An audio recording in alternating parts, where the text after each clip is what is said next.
இறை அருளினாலும் குரு அருளினாலும் நம்முடைய இந்த ஆன்மீக பயணம் சீராக சென்று கொண்டிருக்கிறது. ஆதிசங்கரர் அவர்களின் வாழ்க்கை வரலாற்றில் 6வது பாகமாக நம்ம என்ன பார்க்க போகிறோம் அப்படின்னா, குமரில பட்டரோட ஆணை பிரகாரம் ஆதிசங்கரர் அவர்கள் மண்டல மிஸ்ரரை பார்க்குறதுக்காக அவர் எங்கே இருக்காருன்னு தேடிண்டு வரார். இப்போ மண்டல மிஸ்ரருக்கு மனைவி இருந்தால், அவளோட பெயர் உபயபாரதி. அவள் சரஸ்வதியோட அம்சம்னு சில இடத்துல நமக்கு குறிப்பு கிடைக்கிறது. சில இடத்துல சரஸ்வதியே பூமிக்கு அனுப்பப்பட்டதாக இன்னொரு இடத்துல தகவல் கிடைக்கிறது. ஒரு சமயம் துர்வாச முனிவர் வேதம் சொல்லிகிட்டு இருந்தபோது அந்த வேதத்தில் ஏதோ தப்பு வந்துடுத்து. அதை பார்த்து சரஸ்வதி தேவி சிரித்து விட்டதாக ஒரு கதை. அதுக்காக துர்வாச முனிவர் சரஸ்வதிக்கு சாபம் கொடுத்த மாதிரியும், அந்த சாபத்தை நிறைவேற்றத்துக்காக சரஸ்வதி தேவி பூமியில் உபயபாரதியாக வரதாகவும் நமக்கு தகவல் கிடைக்கிறது. இப்போ மண்டல மிஸ்ரருமே பிரம்மாவின் அம்சம் அப்படின்னு சொல்லி பிரம்மா சரஸ்வதி, மண்டல மிஸ்ரர் உபயபாரதி அப்படின்னு நம்ம எடுத்துக்கலாம். இப்போ இந்த மாதிரி வரலாற்று கதைகளை பற்றி நம்ம பார்க்கும்போது, மகான்களின் வரலாறாக இருந்தாலும் சரி, குருமார்களின் வரலாறாக இருந்தாலும் சரி, நிறையா தவறுகள் ஏற்பட வாய்ப்புகள் நிறையா இருக்குது. அதனால் என்னுடைய இந்த பதிவுகளில் எனக்கு கிடைச்ச விவரத்தை வச்சுட்டு தான் நான் உங்கள் கூட பகிர்ந்துக்கிறேன். அந்த மாதிரி தவறுகள் ஏதாவது நேரிட்டால் அதை பொருட்படுத்தாமல் நம்மளுடைய ஆன்மீக பயணம் தொடரணும் அப்படின்னு நான் வேண்டிக்கிறேன். இப்போ குமரில பட்டர் மண்டல மிஸ்ரர் இருக்கிற இடத்துக்கு போ, உன்னுடைய விவாதம் அங்கு சிறப்பாக நடக்கும்னு சொல்லி அனுப்பும்போது, மண்டல மிஸ்ரர் எங்கு வாழ்ந்தார் அப்படிங்கிறதுக்கு கூட சரியானபடி நமக்கு தகவல் கிடைக்கல. ஆனால் இப்போ பீகாரில் தான் அவர் இருந்தார் அப்படிங்கிற மாதிரி ஒரு தகவல் கிடைக்கிறது. அப்போ மண்டல மிஸ்ரரை தேடிண்டு வரார் ஆதிசங்கரர். அப்போ அவர் வீடை கண்டுபிடிக்கிறதுக்கு சொன்ன அடையாளம் ரொம்ப விசித்திரமாக இருக்கும் கேட்குறதுக்கு. அவரோட வீட்டு வாசலில் கிளிகள் வேதமும் வேதாந்தமும் பேசுமா. எந்த வீட்டில் அந்த மாதிரி கிளிகள் வேதமும் வேதாந்தமும் பேசுகிறதோ அதுதான் மண்டல மிஸ்ரரோட வீடு அப்படின்னு சொல்லி கேள்விப்படுறோம். இது தமிழில் நம்ம சொல்லுவோம் இல்லையா, கம்பன் வீட்டு தறியும் கவி பாடும்னு. அந்த மாதிரி அந்த ஒரு ப்ராவர்ப் தான் எனக்கு ஞாபகம் வந்தது இதை படித்த போது. அப்போ மண்டல மிஸ்ரரை தேடி வரார். இப்போ மண்டல மிஸ்ரரும் உபயபாரதியும் ஆதிசங்கரோட அமர்ந்து அவளோட வாதத்தை தொடர்றா. மண்டல மிஸ்ரர் கர்ம மார்க்கத்தில் இருக்கார். ஆதிசங்கரர் ஞான மார்க்கத்தில் அத்வைத்த வேதாந்தத்தை பற்றி தன்னுடைய கொள்கையை சொல்ல ஆரம்பிக்கிறார். அப்போ அந்த விவாதத்தில் உபயபாரதி என்ன சொல்கிறா அப்படின்னா, உங்கள் 2 பேருக்கும் நான் கழுத்தில் மாலை போடுறேன், யாரோட மாலை வாடுறதோ அந்த பந்தயத்தில் அவள் தோக்கிறதா அர்த்தம். இந்த பந்தயத்தில் யார் தோற்றாலும் அவள் ஜெயிச்சவாளோட ஆசிரமத்தை ஸ்வீகாரம் பண்ணிக்கணும். இப்போ ஆதிசங்கரர் துறவி, மண்டல மிஸ்ரர் கிரகஸ்தன். ஆதிசங்கரர் தோற்று போயிட்டார்னா அவர் கிரகஸ்தனாக மாறிடணும். மண்டல மிஸ்ரர் தோற்று போயிட்டார் அப்படின்னா அவர் சன்னியாசியாக மாறிடணும். இதுதான் பந்தயம். உபயபாரதி அவள் தான் அதுக்கு தீர்மானம், யார் தோக்கிறா என்ன அப்படிங்கிறதுக்கு நம்ம அம்பையர், ஜட்ஜுன்னு வச்சுக்கலாம், அம்பையர்னு வச்சுக்கலாம். அவளோட முன்னிலையில் நடக்கிறது, வாதம் நடக்கிறது. அப்போ கொஞ்சம் கொஞ்சமாக வந்து மண்டல மிஸ்டர் தோத்துற போகிறார் அப்படிங்கிற மாதிரி ஒரு க்ளூ கிடச்சிடுறது உபயபாரதிக்கு. அதே மாதிரி அவர் போட்டிருந்த மாலையும் வாடி போய்டுறது. உடனே அவள் வந்து ஒரு திட்டம் போடுறா. ஆதிசங்கரர்கிட்ட என்ன சொல்கிறா அப்படின்னா, நீ வந்து மண்டல மிஸ்டர் ஜெயிச்சுட்ட, ஆனால் உன்னோட பந்தயம் வந்து 50% தான் ஆயிருக்கு. என்னோட ஒரு இது இருக்குது, என்னோட ஒரு அதாவது நீ முழுசாக ஜெயிச்சுட்டு தான் நீ நினைக்க வேண்டாம். இன்னும் ஒரு வேலை உனக்கு பாக்கி இருக்குது.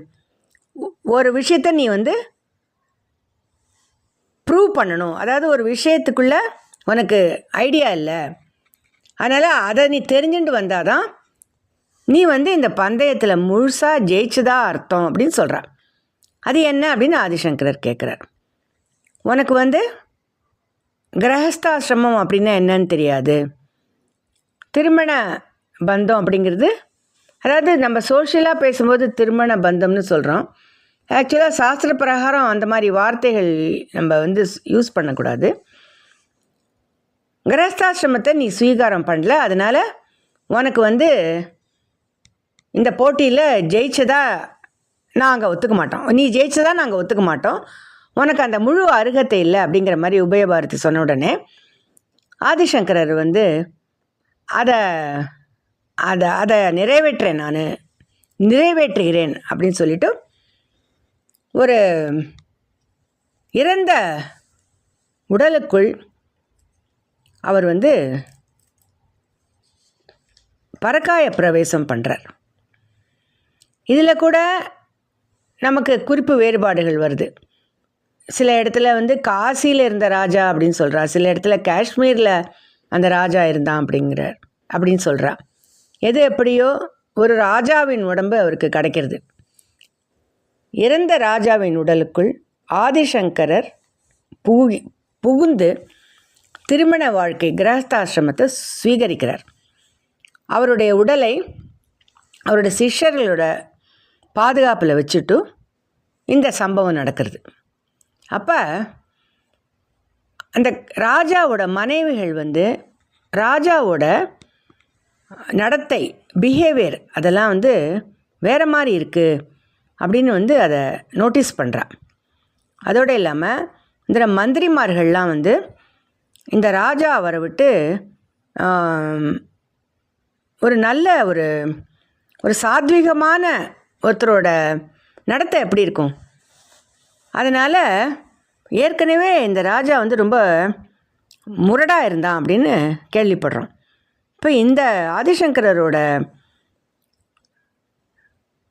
பிரவேசம் ஆனதுக்கப்புறம் எல்லாருமே வந்து இந்த ராஜா திரும்பி செத்து போகக்கூடாது, இவரை வந்து ஒரு கடவுள் சக்திங்கிற மாதிரி அவளுக்கு எல்லாருக்கும் புரிஞ்சு விடுறது. அதாவது டிவைன் சோல் அப்படின்னு நம்ம சொல்கிறோம். அந்த மாதிரி அவளுக்கு புரிஞ்ச உடனே அவர் நிலைநிறுத்துறதுக்கு பார்க்குறா. அதாவது இனிமேல் இந்த ராஜா சாகக்கூடாது அப்படின்னு திட்டம் போடுறா மந்திரிகள்லாம். உடனே அடுத்த நாள் வந்து ஆணை, என்ன ஆணை அப்படின்னா, இந்த ஊரில் எந்த இடத்துல சடலம் இருந்தாலும் உடனே அது எரிக்கப்படணும் அப்படின்னு ஆணையிட்டுடுறா இந்த மந்திரிகள்லாம். உடனே காவலாளிகள் எல்லாம் எல்லா பக்கமும் போய் தேட ஆரம்பிச்சிட்டா. எங்கேயாவது சடலம் இருந்ததுனாக்கா அதை எரிச்சு விடணும்.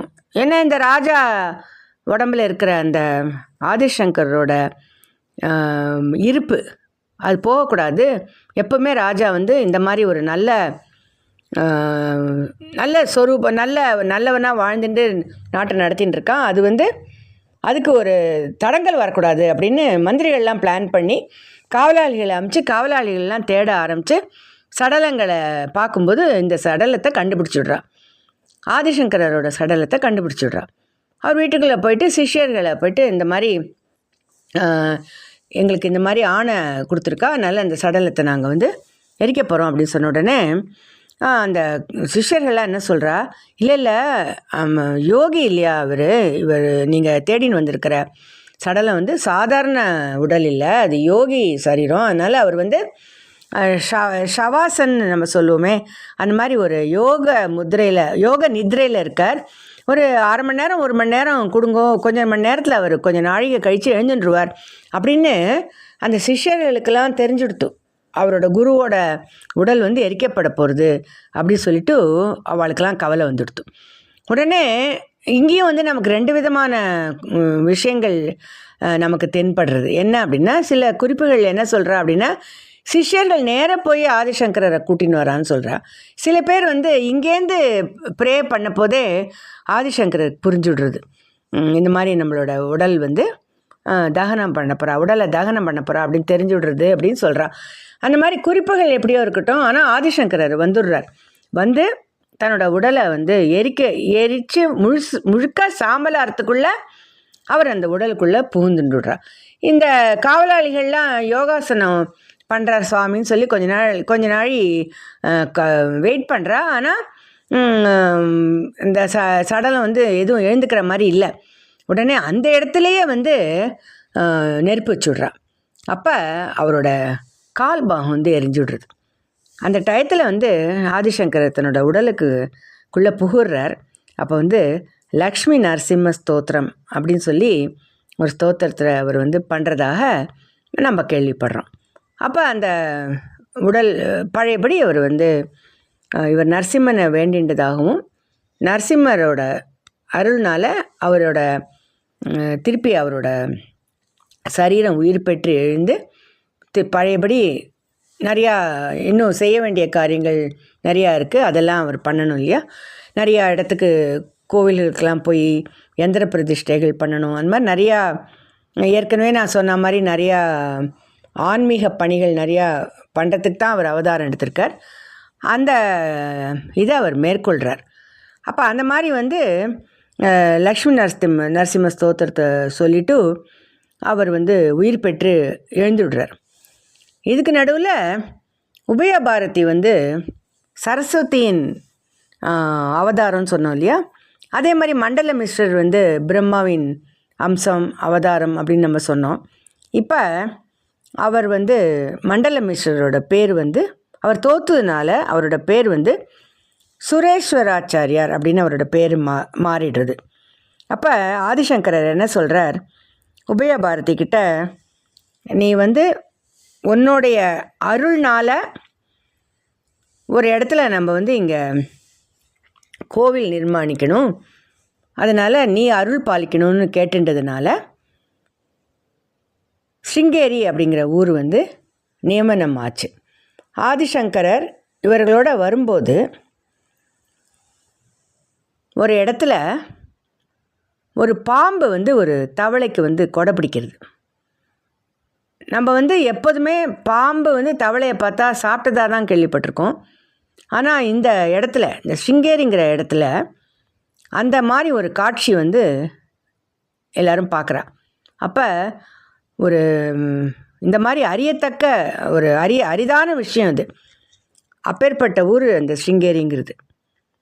இப்போ உபயபாரதி ஆதிசங்கரர்கிட்ட என்ன சொல்கிறா அப்படின்னா, நான் உன்னை வந்து பின்தொடர்ந்து வருவேன், ஆனால் நீ என்னை திரும்பி பார்க்கக்கூடாது அப்படின்னு சொல்கிறான். அது சரின்னு ஒத்துண்டு ஆதிசங்கரர் நடக்கிறார் முன்னால். பின்னாடி வந்து உபயபாரதி இப்படி நடந்துகிட்டே வரும்போது அந்த சலங்கை ஒலி கேட்டுட்டே வருது. ஒரு இடத்துல நின்றுடுறது அந்த சலங்கை ஒலி நிற்கவே அவர் திரும்பி பார்க்குறார். சலங்கை ஒலி ஏன் நிற்கிறது அப்படின்னா, அந்த சலங்கை வந்து மண்ணுக்குள்ளே புதைஞ்சிருத்து, அதனால் ஒலி கேட்கலை. அவர் திரும்பி பார்த்ததுனால, ஆதிசங்கரர் திரும்பி பார்த்ததுனால உபயபாரதி வந்து அந்த இடத்துல வந்து நின்றுடுறா. அது வந்து மண்ணில் பதிஞ்சு விடுறது அந்த சலங்கை, அதனால் சத்தம் கேட்கல. ஆனால் அந்த இடம் வந்து ஸ்ருங்கேரி, அதனால் அங்கே அருள் பாலிக்கிறது வந்து சரஸ்வதியின் ஒரு கடாட்சம் பொருந்திய ஊர் அது. அதனால் அந்த ஸ்ருங்கேரிங்கிற இடத்துல சாரதாம்பாளா இன்றைக்கும் நமக்கு எல்லாருக்கும் அருள் பாலிச்சுண்டு இருக்கா. அடுத்தபடி இவர் வந்து இவருடைய சிஷ்யர்கள்லாம் இன்னும் யார் அவர்களோட கதையெல்லாம் நம்ம பார்க்கலாம், வரிசையாக பார்க்கலாம். அடுத்த பதிவில் பத்மபாதர், அதுக்கப்புறமா அஸ்தாமலகர் அப்படின்னு முக்கியமான சிஷ்யர்கள் அவருக்கு இருக்கா. நம்ம அதை பற்றி பார்க்கலாம்.